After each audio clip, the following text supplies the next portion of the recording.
Agora, a presidente da subseção da OAB em Rolim de Moura, Rejane Teixeira Struckel, vai falar um pouco sobre pensão alimentícia.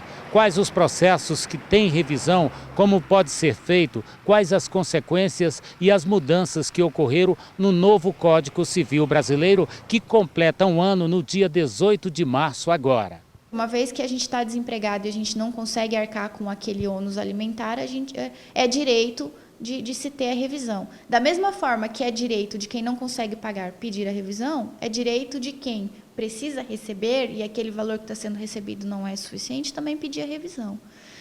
Uma coisa só que se tem que se entender é que o fato de estar desempregado não desobriga o pagamento da pensão.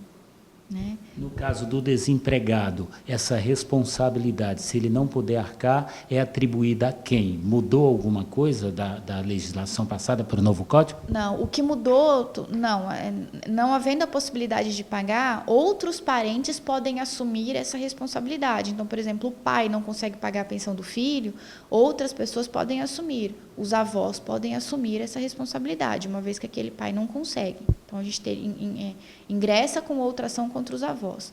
O novo código, o que ele trouxe de diferente para a execução de alimentos?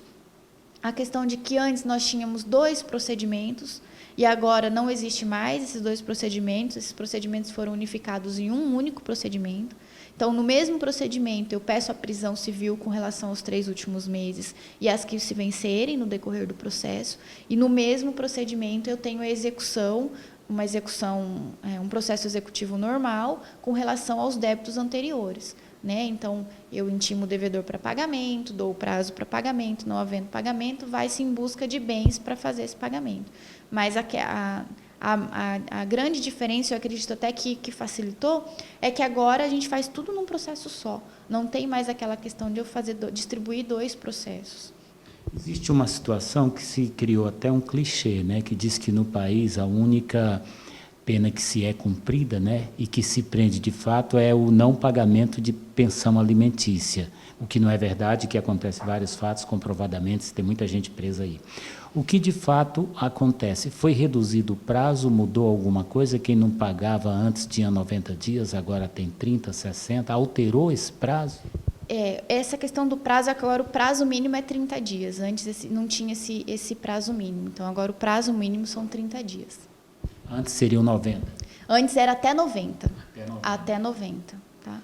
E diante de toda essa situação, o que o desempregado que paga a pensão pode fazer? No caso, se ele não pode pagar a pensão, ele não pode pagar advogado, ele não tem alternativa. Ele procura o Ministério Público, o novo Código Civil passou a dar um amparo maior a esse tipo de problema? Na verdade, as questões o acesso à justiça ele tem que ser dado a todos. Então, uma vez que aquele jurisdicionado ele não tem condições de fazer a contratação de um advogado, por exemplo, ele tem que procurar a Defensoria Pública. Né? A gente tem a Defensoria Pública na comarca, a defensora tem atuado até com muita dedicação. A gente ficou muito feliz e satisfeito com o serviço da defensora. O trabalho dela tem sido brilhante mesmo nessa atuação. E então existe a defensoria, né, para poder entrar com esse pedido de revisão, com pedido de repente de exoneração de alimentos. Esse jurisdicionado tem que procurar um advogado ou defensoria para poder fazer. O Ministério Público ele não vai atuar em favor desse jurisdicionado no sentido de que não é papel do Ministério Público advogar para o jurisdicionado. O Ministério Público, nessas ações de alimentos, ele atua para garantir que os direitos daquele menor sejam de fato garantidos. Então, ele atua junto ao processo, mas para verificar se o direito do menor foi realmente observado. Né? Então, ele não vai entrar com uma ação contra... para pedir essa exoneração ou essa revisão. Mas ele participa desse processo para saber se aquele processo está sendo feito com observância dos direitos do menor.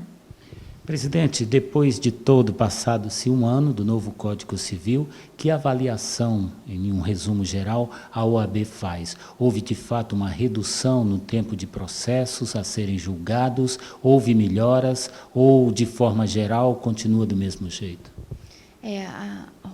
o estado de Rondônia, na verdade, eu acho que a gente ainda não consegue saber os efeitos do Código de Processo Civil, porque junto com o Código, na verdade, né, quase que junto, houve a instalação do processo judicial eletrônico.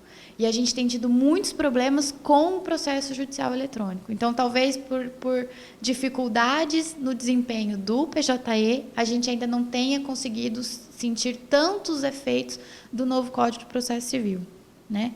Mas a gente acredita que ele veio para melhorar. A gente sabe que, por exemplo, a questão dos prazos acabou dificultando, aumentando, na verdade, a questão dos prazos e não diminuindo, por serem dias úteis.